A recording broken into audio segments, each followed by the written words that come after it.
अभी फिलहाल में नीट छात्रा मामले लेकर पूरे देश में चर्चा का विषय बना हुआ था। वो चर्चा का विषय अभी ठंडेवास्ता में गया ही नहीं, तब तक एक फिर छपरा में सिवान में एक लड़की के साथ दुर्व्यवहार किया गया है। मौजूद हमारे जो भी वीरांगना मार्च में शामिल होने के लिए आए हैं हमारे, क्योंकि अगर हम चुप रहेंगे तो ये बहुत बढ़ेगा और ज्यादातर तो इस चीजों को दबा दिया जाता है, पर हमें खुद के लिए लड़ना सीखना होगा। और मैं ये कहना चाहूंगी कि अगर कोई हमारी तरफ बुरी नजर से देखेगा तो हम उसकी आंखें निकाल लेंगे। उस बच्ची का क्या कसूर है?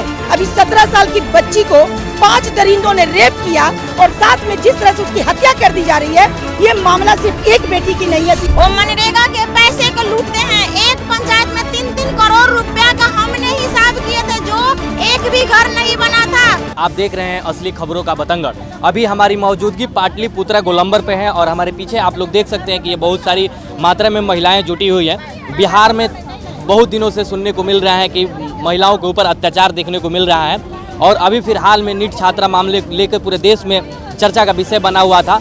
वो चर्चा का विषय अभी ठंडेवास्ता में गया ही नहीं, तब तक एक फिर छपरा में सिवान में किसी लड़की के साथ दुर्व्यवहार किया गया है। इन सारी चीज़ों को लेकर महिला मंच विकास के बहुत सारी महिलाएं और उधर आप लोग देख सकते हैं कि कई सारे संगठन के लोग आए हुए हैं। यहाँ पे इन लोगों से जानने की हम कोशिश करेंगे कि क्या है इन लोगों का मुद्दा। मैम, सबसे पहले तो आपको मेरे चैनल पे स्वागत है। बहुत बहुत धन्यवाद। मैम, आप लोग ये प्रदर्शन क्यों कर रहे हैं? देखिए, आए दिन जो अपराध बढ़ रहा है और हमें पता है हमारे प्रदर्शन से कुछ होगा नहीं, बस हमारे आत्मा की संतुष्टि होगी, इससे ज़्यादा कुछ नहीं होगा। नीट छात्रा मामले में सीबीआई जांच आया, क्या हुआ नहीं हुआ, अचानक नीतीश जी क्यों इस्तीफा दिए, क्या मामला चल रहा है नहीं चल रहा है, कुछ समझ में नहीं आ रहा है। और हर बिहार की जनता के दिमाग में एक ही प्रश्न चिन्ह है कि आखिर अपराधी था कौन। पहला इतिहास है बिहार की धरती पे जब किसी केस में पहली बार ऐसा कुछ हुआ है, जो बिहार की धरती पे जो सीबीआई जांच पहली बार किसी केस में हुआ है। और वो भी क्यों हुआ है, क्यों अमित शाह जी ने दिल्ली से सीबीआई भेजा।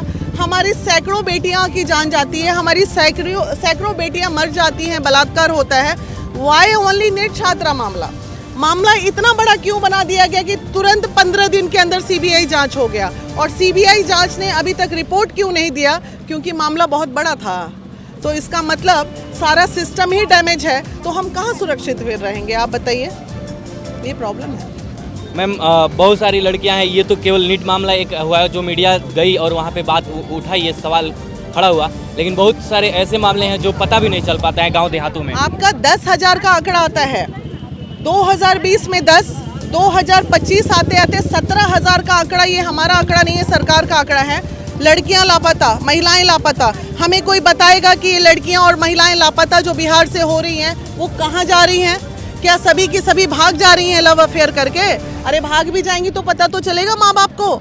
आप देखिए, एक बहुत बड़ा सिस्टम है जो इस पे काम कर रहा है। जाने इसी पटना जो राजधानी है हमारे बिहार की, इस धरती पे कितने ऐसे हॉस्टल्स चल रहे हैं जहाँ पे सेक्स रैकेट का काम चल रहा है। सब हम जानते हैं, सब प्रशासन जानता है, जानते हुए भी कुछ नहीं कर पाता है। हमसे गुप्त रूप नाम मांगा गया, हमने सब नाम दिया, लेकिन आज तक कोई कार्रवाई नहीं हुई। तो क्या कीजिएगा ये मैम, बताइए। इस नीट मामले में मुख्यमंत्री साहब के लड़के का भी नाम आ रहा था, इस पे आप क्या कहना चाहेंगे? पर्दे में बहुत सारी बातें समाज के बीच में आ रही हैं। आखिर कौन सी ऐसी मजबूरी हो गई नीतीश जी की कि बिना जनता को बताए, बिना बिहार की जनता को बताए उन्होंने अचानक से पलटवार किया। आने वाला हमारा मुख्यमंत्री कौन है पता नहीं चलेगा। मतलब ये सब चीज़ें, भाई हमारे मुख्यमंत्री इतने कमज़ोर व्यक्ति नहीं थे कि उनको बिल्कुल मुख्यमंत्री पद से इस्तीफा देना पड़ेगा। तो मामला कुछ गंभीर है, प्रश्न चिन्ह पे है, तो इसका जवाब तो अब प्रशासन ही दे पाएगी, जो कि हिम्मत नहीं किसी प्रशासन को सरकार के अगेंस्ट में स्टेप ले। किस क्लास में पढ़ती हो? क्लास 7।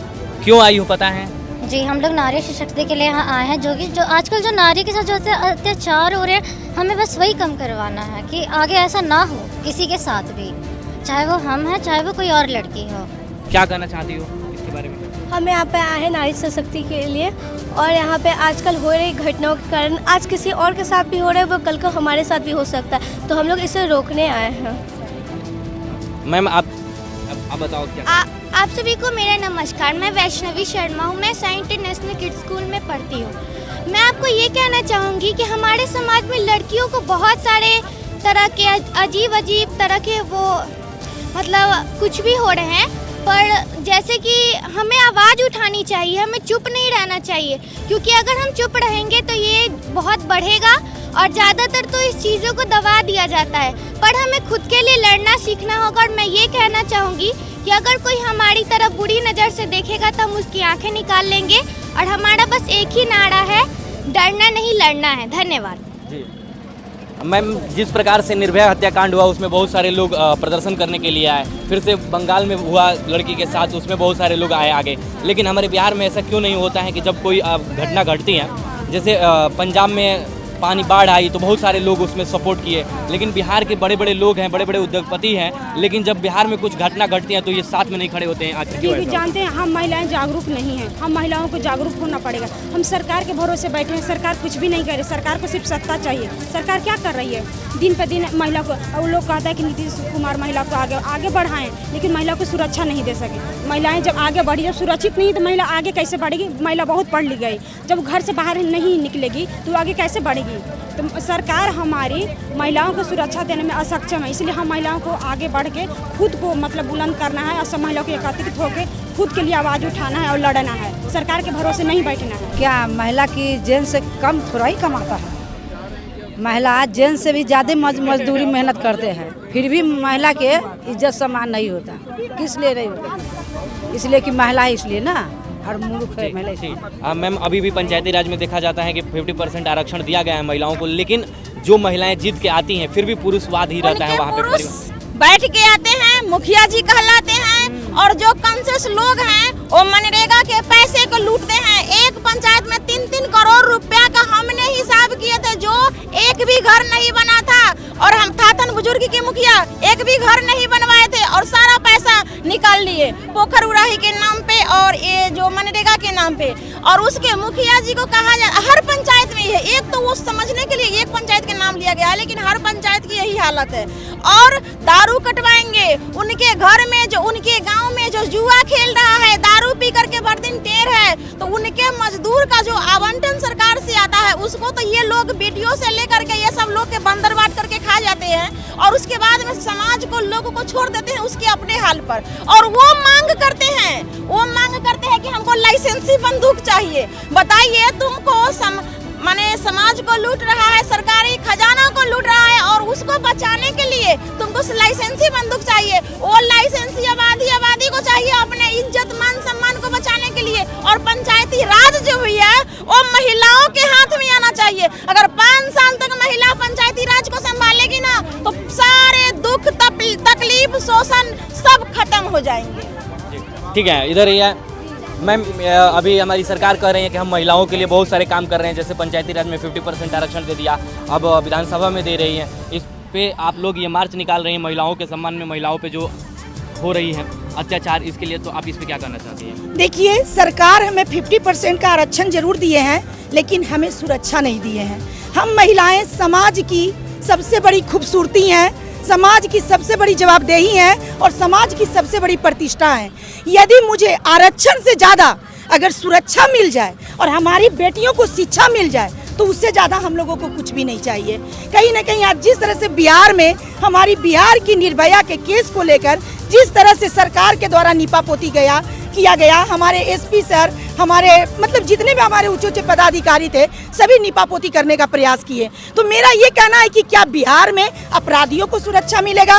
क्या हमारी बेटियां ऐसे ही शोषित और मरते रहेंगी? क्या सरकार बेटियों को मारने के लिए बेटी बचाओ बेटी पढ़ाओ के नारा लगाए थे? सरकार से मेरा ये क्वेश्चन है कि यदि आप इस नारा को दिए हैं, तो क्या आपकी बिहार में बेटी सुरक्षित है? 6-6 साल की बच्चियों का रेप हो रहा है, उस बच्ची का क्या कसूर है? अभी 17 साल की बच्ची को 5 दरिंदों ने रेप किया और साथ में जिस तरह से उसकी हत्या कर दी जा रही है, ये मामला सिर्फ एक बेटी की नहीं है, 2 बेटी की नहीं है। अभी 2026 में अनगिनत में हमारी बेटियों की गिनती आ रही है। तो मुझे लगता है कि अगर बिहार में प्रशासनिक व्यवस्था नहीं सुरक्षित होगा, अगर हमारे बिहार की बेटियों को सुरक्षा नहीं दिया जाएगा, तो बेटी बचाओ बेटी पढ़ाओ का नारा कहीं ना कहीं फेल हो जाएगा। और हमारी बेटियां हैं, इनसे पूछिए कि इनके अंदर में दर्द क्या है। बताओ क्या डर लगता है बाहर निकलने में आप लोगों को? जी बिल्कुल, रात को हम लोग सेफ फील नहीं करते हैं, अपने काम पर फील सेफ नहीं करते हैं। और भी स्कूलों में भी कभी कभी हम लोग को जो को एजुकेशन दिया जाता है लड़कों के साथ, तो वो बहुत सारी महिलाएं, इसको सिर्फ ये नहीं कहेंगे महिलाएं हैं, और सोसाइटी में जो उन्हें इनइक्वालिटी का, असमानता का जो अधिकार दिया जाता है कि ये गर्ल्स के इस सेक्टर में आएगा, ये काम बॉयज़ के सेक्टर में आएगा, तो उससे भी बहुत सारी ये बाधाएँ आ जाती हैं लड़कियों को। तो हम यही चाहेंगे कि लड़कियों को हर एरिया में स्किल्ड किया जाए ताकि वो किसी से अपना अधिकार मांगे नहीं, अपना खुद बना लें। तो यह पटना का पाटलिपुत्र गोलंबर है, जहाँ पे आप देख सकते हैं इधर एक बहुत बड़ा विशाल मंच लगा हुआ है। मार्च निकाला जा रहा है महिलाओं पे हो रहे अत्याचार को लेकर कि बिहार में बहुत सारे ऐसी घटनाएं हो रही हैं। यह तो केवल वैसी घटनाएं हैं जो आप मीडिया में आ पाती हैं या सरकार की नज़र में आ पाती हैं। बहुत सारे ऐसे मुद्दे हैं जो मीडिया तक पहुंच नहीं पाते हैं या लोगों तक नहीं पहुंच पाती हैं, गाँवों में दब के रह जाती हैं। ऐसे ही ग्राउंड की रिपोर्ट आप लोग देखने के लिए हमारे चैनल पर बने रहे। तब तक के लिए धन्यवाद।